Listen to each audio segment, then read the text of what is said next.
Friends, now once again I am with you.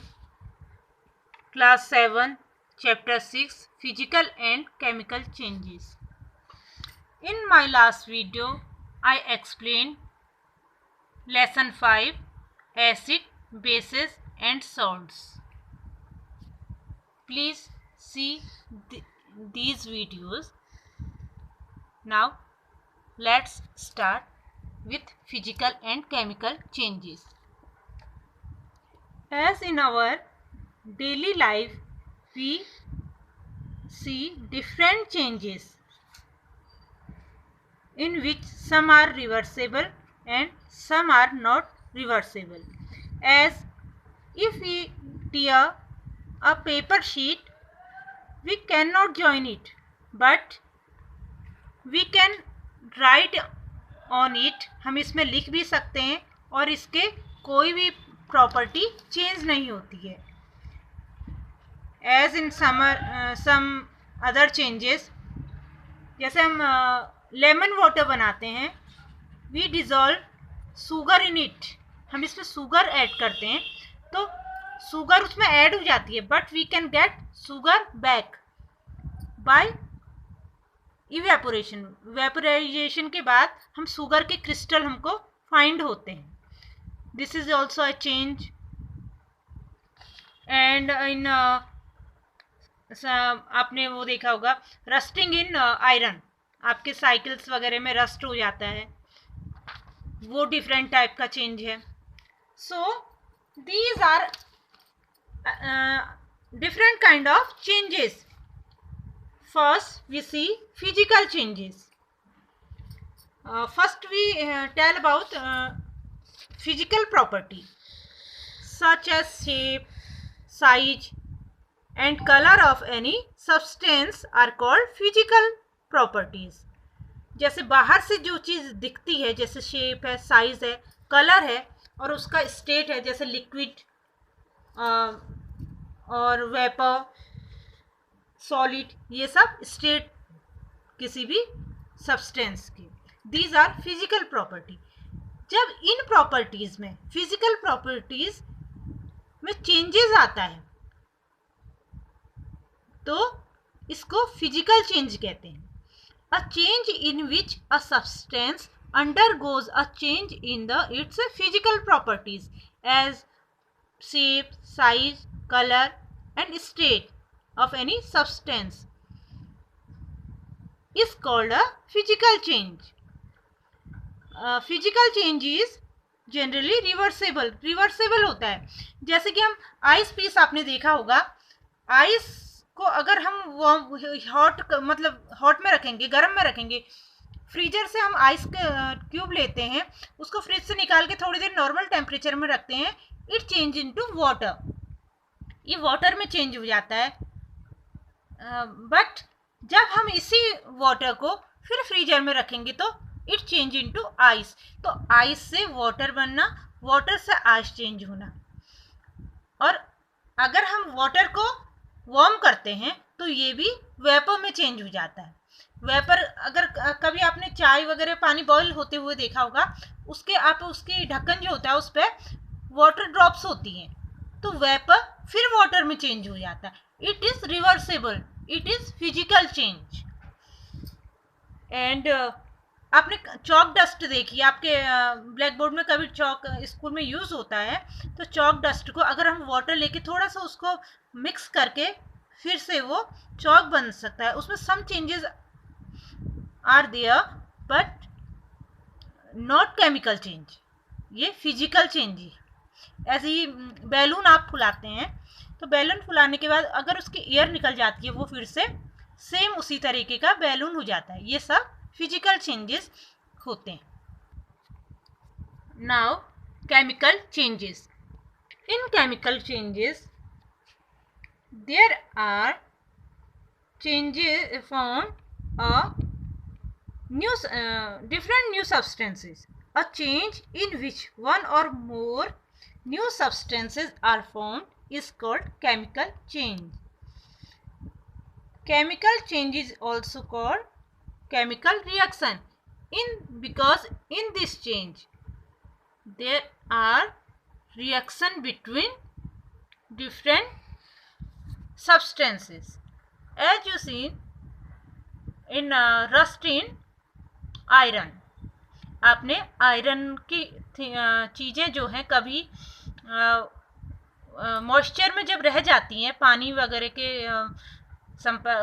संपर्क में आने से, तो उसमें एक रेडिश सा सब्सटेंस हो जाता है, ब्राउनिश रेडिश सब्सटेंस उसमें हो जाता है, जहाँ पर पानी सा लगा रहता है, मॉइस्चर होता है, तो इसको रस्ट कहते हैं। और यहाँ पर आयरन जो है डैमेज हो जाता है। आपने अपनी साइकिल्स वगैरह में देखा होगा, तो कई बार खुली हुई उसमें जो भी आयरन कंटेनर वगैरह रखे रहते हैं, तो ये रस्टिंग हो जाती है। दिस इज केमिकल चेंज, क्योंकि इसमें आयरन रस्ट दोबारा फिर आयरन नहीं बन सकता है, नया सब्सटेंस बन जाता है आयरन रस्ट, जिसे आयरन ऑक्साइड होता है, ये आयरन रस्ट होता है। इसके बारे में आगे और पढ़ेंगे हम। There are some examples of chemical changes also in your chapter, as magnesium ribbon होता है, you cannot do in this your home. These are laboratory.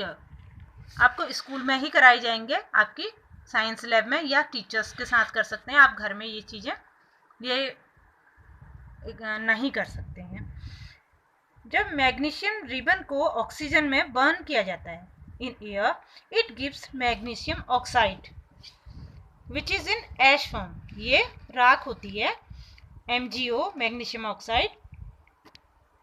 When we dissolve this magnesium oxide in water, it gives magnesium hydroxide which is basic in nature. Acid base के बारे में आप पढ़ चुके हैं, it is basic in nature because it turns red litmus paper into blue. Now another example, when we dissolve copper sulfate solution, it is called नीलत होता बोलते हैं इसको।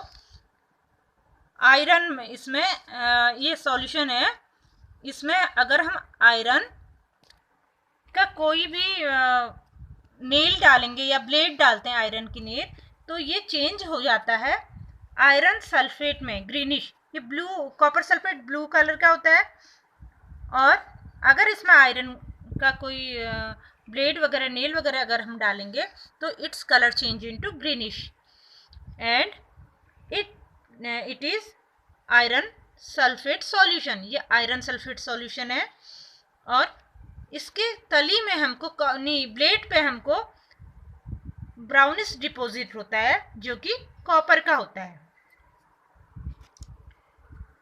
Now once again this is also example, when vinegar, this is acetic acid, इसमें vinegar लेंगे एक spoon में हम, we mix baking soda in it, sodium hydrogen carbonate, it gives carbon dioxide. इसमें से एक गैस निकलती है कार्बन डाइऑक्साइड, और दूसरा सब्सटेंस बनता है।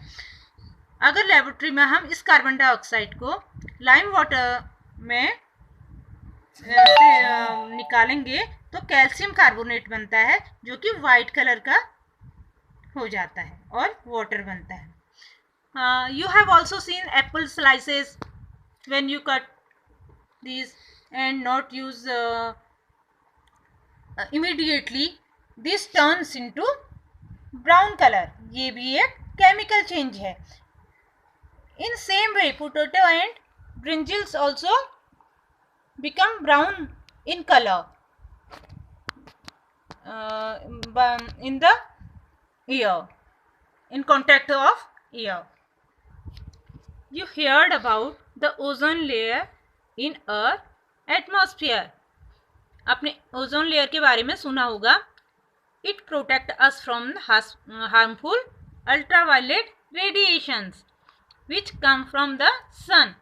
सन से जो अल्ट्रावायलेट रेज आती हैं, ओजोन लेयर उससे हमको प्रोटेक्ट करती है, क्योंकि ये ओजोन जो है हार्मफुल होती है एनिमल्स के लिए और ह्यूमन ऑल्सो। इससे बहुत सारा हार्मफुल होती है, स्किन डिजीज़ हो जाती हैं, ये प्लांट्स वगैरह इसमें नुकसान होता है। तो जब अल्ट्रावायलेट रेडिएशन अर्थ में पहुंचता है तो ओजोन लेयर जो है एब्जॉर्ब करती है रेडिएशन को और ozone break down into oxygen, ozone oxygen में टूट जाती है। So this protective shield also a chemical change. आपको रस्टिंग ऑफ आयरन के बारे में मैं बताया अभी, तो this is a chemical change. तो iron when comes in with oxygen form of air, oxygen में जब आयरन को रखा जाता है और वाटर इसमें अगर मिक्स हो जाता है तो ये रस्ट बन जाता है, विच इज आयरन ऑक्साइड। जैसे कि आपको मालूम है हमारे घरों में नल होते हैं, आयरन के बने होते हैं, एंड द शिप होते हैं बड़े बड़े, these are also made up of iron. और ये तो सॉल्टी वाटर में, सी में रहते हैं, तो इनमें रस्टिंग प्रोसेस बहुत जल्दी होती है। तो इस रस्टिंग प्रोसेस को कम करने के लिए और रोकने के लिए there is a process called galvanization. इसमें क्या किया जाता है, आयरन में दूसरे मेटल का लेयर चढ़ा दी जाती है, जिंक और क्रोमियम इन सब की लेयर चढ़ा दी जाती है, जिसको गैल्वेनाइजेशन कहते हैं। The process of depositing a layer of zinc on iron is called galvanisation, जिससे कि आयरन पाइप सेव रहते हैं और शिप जो भी मतलब हमारे यूज की आयरन थिंग्स हैं वो सेव रहते हैं। जैसे गाड़ी है, गाड़ी के बड़े बड़े पार्ट्स जो होते हैं आयरन के बने होते हैं, कार्स, अदर व्हीकल्स। सो इनमें गैल्वेनाइजेशन से हम आयरन को सेव करते हैं। You have seen stainless steel pan और utensils in your home. These are made up of mixing of iron with carbon and metal like chromium, nickel and manganese. ये भी galvanization का example है। Now crystallization अपने salt जो हम use करते हैं, this is obtained from sea water by evaporation। Evaporation से मिलता है और क्रिस्टल फॉर्म में हमको मिलता है। This is not pure. Large crystals of pure substance can be formed from their solution. This process is called crystallization. इसका एक एग्जांपल है, वाटर में अगर डाइल्यूट सल्फ्यूरिक एसिड को डाल के गर्म करेंगे और उसमें कॉपर सल्फेट पाउडर को स्टीयरिंग करते हुए थोड़ा थोड़ा मिलाते रहेंगे जब तक कि इसमें और ज़्यादा न घुले। तो इसको इतना घुलने के बाद कॉपर सल्फेट पाउडर तब तक स्टीयर करते हैं, मिलाते रहते हैं कंटिन्यूसली जब तक कि no more powder can be dissolve. After that we put it to cooling के लिए इसको हमको रख देंगे। तो after some time we find crystals of copper sulphate के क्रिस्टल फाइंड हो जाते हैं। This is a example of crystallization. That's all for today. Now I will come with this exercise of this chapter soon. Thank you. Please like, share, subscribe and comment.